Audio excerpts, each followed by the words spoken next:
পরম করুণাময় মহান আল্লাহ তাআলার নামে শুরু করছি, যিনি অত্যন্ত মেহেরবান।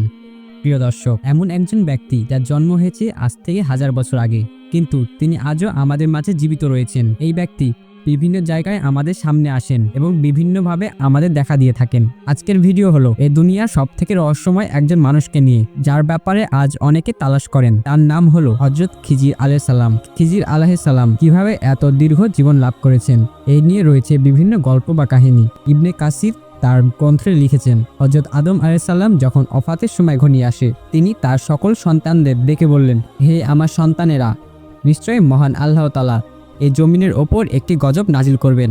আমার ওফাতের পর আমার দেহটাকে একটি গুহার মধ্যে রেখে দিও, যতক্ষণ না পর্যন্ত আমি শান্তি খুঁজে পাই। অতঃপর আমাকে দাফন করবে সিরিয়ার কোনো একটি জায়গায়। হযরত আদম আলাইহিস সালাম এর মৃত্যুর পর তার দেহ মোবারক তার সন্তানদের নিকট থেকে গিয়েছিল। এরপর মহান আল্লাহ তাআলা হযরত নূহ আলাইহিস সালামকে দুনিয়াতে পাঠান। হযরত নূহ আলাইহিস সালাম হযরত আদম আলাইহিস সালামের দেহ মোবারককে নিজের কাছেই রাখেন। যখন মহান আল্লাহ তাআলা দুনিয়ার বুকে মহাপ্লাবনের সৃষ্টি করলেন, তখন সমস্ত জমিন এক যুগ ডুবেছিল। তখন হযরত নূহ আলাইহিস সালাম ব্যাবিলনে চলে আসেন। তিনি তার পুত্র সাম, হাম, ইয়াফেস কে ওসিয়ত করেন হযরত আদম আলাইহিস সালাম এর দেহ মোবারককে গুহা থেকে বের করে সিরিয়াতে দাফন করতে, যার ব্যাপারে হযরত আদম আলাইহিস সালাম ওসিয়ত করে গিয়েছেন। তখন হযরত নূহ আলাইহিস সালাম এর পুত্ররা বলে, এই জমিন খুবই বিপজ্জনক এবং আমরা জানি না সেই গুহা কোথায় রয়েছে। জবাবে হযরত নূহ আলাইহিস সালাম বললেন, হযরত আদম আলাইহিস সালামের দোয়া করে গিয়েছেন, যে ব্যক্তি তার দেহটাকে দাফন করবে সে যেন কিয়ামত দিবস পর্যন্ত বেঁচে থাকতে পারে। এরপরেও হযরত আদম আলাইহিস সালাম এর শরীর মোবারক সেইভাবে ওই গুহার মাঝেই থেকে গিয়েছিল। এরপর হযরত আদম আলাইহিস সালাম এর এক সন্তান আসলো, যার নাম ছিল হযরত খিজির আলাইহিস সালাম। তিনি এসে হযরত আদম আলাইহিস সালাম এর দেহ মোবারককে দাফন করেন এবং মহান আল্লাহ তাআলা হযরত আদম আলাইহিস সালাম এর দোয়া কবুল করেছিলেন।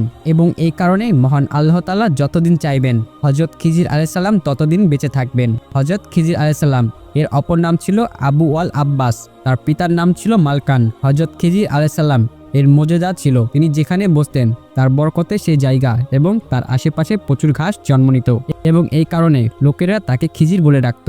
খিজির অর্থ চিরসবুজ। অপর একটি বর্ণনা মোতাবেক হযরত খিজির আলাইহিস সালাম ছিলেন বাদশাহ জুলকারনাইনের খালাতো ভাই। জুলকারনাইন ছিলেন মহান আল্লাহ তাআলার একজন নেক বান্দা। অনেক কিতাবে হযরত খিজির আলাইহিস সালাম এর এত দীর্ঘ জীবনের কারণ হিসাবে আবে হায়াত নামক একটি ঝর্ণার পানি পান করাকে বর্ণনা করা হয়েছে। আবে হায়াতকে বলা হয়েছে এমন একটি ঝর্ণা যার পানি পান করলে কিংবা পানি দিয়ে গোসল করলে দীর্ঘ জীবন লাভ করবে। তাওরাত কিতাবে বর্ণিত হয়েছে, এরপর আমাকে ফটিকের মতো চমকাতে থাকা আবে হায়াতকে দেখানো হলো, আর সেটি মহান আল্লাহ তাআলার সিংহাসন থেকে উৎপত্তি হয়েছিল, যা এই শহরের মধ্য দিয়ে প্রবাহিত হয়েছিল।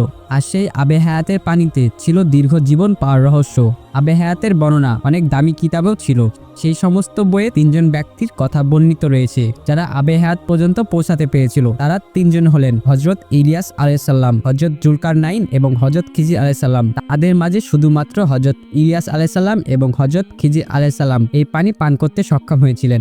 আরো বর্ণিত আছে জুলকারনাইন কোনো একটি আদিম কিতাবে পড়েছিলেন, সাম বিন নূহ সন্তানদের মাঝে এমন একজন আসবে যে এই আবে হায়াতের পানি পান করবে এবং যার বরকতে সে দীর্ঘ জীবন লাভ করবে। এই কারণে জুলকারনাইন পশ্চিম দিকে এই পানির সন্ধানে বের হয়েছিলেন। জুলকারনাইনের ইলমে এই কথাটা ছিল, আবে হায়াতের পানি কোনো একটি অন্ধকার গুহায় প্রবাহিত হয়েছে এবং সেখানে মোট 360টি ঝর্ণা রয়েছে। এই কারণে জুলকারনাইন তার বাহিনী থেকে 360 জনকে বেছে নেন এবং প্রত্যেকের কাছে একটি মাছ দিয়ে দেন এবং হযরত খিজির আলাইহিস সালাম এর নেতৃত্বে পাঠান। প্রত্যেকের ওপর নির্দেশ ছিল যার যার নিকট থাকা মাছ নিয়ে ঝর্ণার মাঝে নেমে যাওয়া এবং ফেরত এসে তার নিকট থাকা মাছটি পুনরায় প্রদর্শন করবে। অনেক লম্বা সময় সফরের পর তারা সবাই ফিরে আসে। তারা ফিরে আসার পর জুলকারনাইন তাদের নিকটে থাকা মাছ প্রদর্শন করতে বলেন। সবাই যার যার নিকট থাকা মাছ প্রদর্শন করলেও হযরত খিজির আলাইহিস সালাম ব্যর্থ হলেন।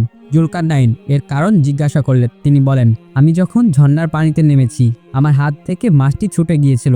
আমি মাছটিকে ধরার জন্য পানিতে ঝাঁপ দিয়েছিলাম কিন্তু ধরতে পারিনি। তখন জুলকারনাইন বললেন, এই পানি আপনার ভাগ্যে ছিল। আবে হায়াতের এই পানি ঝাঁপ দেওয়ার কারণে এবং এই পানি পান করার কারণে হযরত খিজির আলাইহিস সালাম দীর্ঘ জীবন লাভ করেছেন। হযরত খিজির আলাইহিস সালাম এর সঙ্গে হযরত মুসা আলাইহিস সালাম এর দেখা হওয়ার ঘটনা পবিত্র কোরআন শরীফে এসেছে। পবিত্র কোরআন শরীফে বলা হয়েছে, সেখানে হযরত খিজির আলাইহিস সালাম এর নিকট থেকে হযরত মুসা আলাইহিস সালাম একটি বিশেষ শিক্ষা নিতে চেয়েছিলেন, যাকে বলা হয় এলো মিলাদুনি। এই ইলমের কারণে হযরত মুসা আলাইহিস সালাম হযরত খিজির আলাইহিস সালাম এর কাছে গিয়েছিলেন। হযরত মুসা আলাইহিস সালাম অনুরোধ করেন মহান আল্লাহ তাআলা হযরত খিজির আলাইহিস সালামকে যে ইলম দিয়েছিলেন সেটি যেন তাকেও শিখিয়ে দেওয়া হয়। কিন্তু হযরত মুসা আলাইহিস সালামের তড়িঘড়ি করার কারণে এবং ধৈর্য ধারণ না করতে পারার কারণে হযরত খিজির আলাইহিস সালাম তাকে এই ইলম শিক্ষা দিতে পারেনি। অনেক ওলামা এই ঘটনাকে দলিল হিসাবে নিয়ে তাকে একজন নবী বলে সম্বোধন করেছেন, কারণ একজন পয়গম্বর আর একজন সাধারণ মানুষ কখনোই ইলম শিক্ষা দিতে পারে না। হযরত খিজির আলাইহিস সালামকে যে ইলমে লাদন্নি দেওয়া হয়েছিল এর সাহায্যে তিনি বিপদে পড়া লোকদেরকে উদ্ধার করতে পারতেন এবং গুমরাহি থাকা লোকদের হেদায়েত প্রাপ্ত করতে পারতেন। এছাড়া বর্ণনা পাওয়া যায় তিনি পথ হারিয়ে ফেলা লোকদেরকে তাদের সঠিক রাস্তা খুঁজে পেতে সাহায্য করতেন। যখন এই মহান আল্লাহ তাআলার কোনো নেক বান্দা বিপদে পড়ে রাস্তা হারিয়ে ফেলতো তখন হযরত খিজির আলাইহিস সালাম তার সামনে এসে উপস্থিত হয়ে তাকে সাহায্য করতেন। এছাড়াও বর্ণনাতে আরো পাওয়া যায় হযরত ইলিয়াস আলাইহিস সালাম সমুদ্রে থাকা লোকদেরকে সাহায্য করতেন এবং হযরত খিজির আলাইহিস সালাম জমিনে থাকা লোকজনদেরকে সাহায্য করতেন। এছাড়াও হযরত খিজির আলাইহিস সালাম হযরত মুহাম্মদ সাল্লাল্লাহু আলাইহি সাল্লাম এর সঙ্গে সাক্ষাৎ করেছেন। এছাড়াও ওমর বিন আব্দুল আজিজ এর সঙ্গে হযরত খিজির আলাইহিস সালাম সাক্ষাৎ হয়েছে। একটি হাদিস অনুযায়ী যখন দাজ্জাল মদিনার নিকটবর্তী হবে তখন মদিনা থেকে একজন লোক তার সঙ্গে মোকাবেলা করতে আসবেন, আর ওই ব্যক্তি হবেন হযরত খিজির আলাইহিস সালাম। হযরত খিজির আলাইহিস সালাম এবং হযরত ইলিয়াস আলাইহিস সালাম দুইজনই আজও বেঁচে রয়েছেন। প্রতি বছর হজের সময় তারা সাক্ষাতে আসেন। সুফিদের চোখে হযরত খিজির আলাইহিস সালাম অনেক সম্মানিত। তারা হযরত খিজির আলাইহিস সালামকে তাদের নেতা মনে করেন এবং সুফিদের সঙ্গে সাক্ষাতের ব্যাপারটা প্রমাণিত। অনেক ওলামা বলেছেন হযরত খিজির আলাইহিস সালাম তাদেরকে দিনের শিক্ষা দিয়েছেন। সুফিরা তাকে খাজা খিজির বলে ডাকে। সুপ্রিয় দর্শক মণ্ডলী, প্রতিদিন নতুন নতুন ভিডিও পেতে আমাদের চ্যানেলটি অবশ্যই সাবস্ক্রাইব করবেন এবং পাশে থাকা বেল আইকনটি প্রেস করতে অবশ্যই ভুলবেন না। আর আপনারা যদি প্রতিদিন ইসলামিক কাহিনী ঘটনা বাংলায় শুনতে চান তো অবশ্যই আমাদের সঙ্গে থাকুন। আসসালামু আলাইকুম ওয়া রাহমাতুল্লাহ।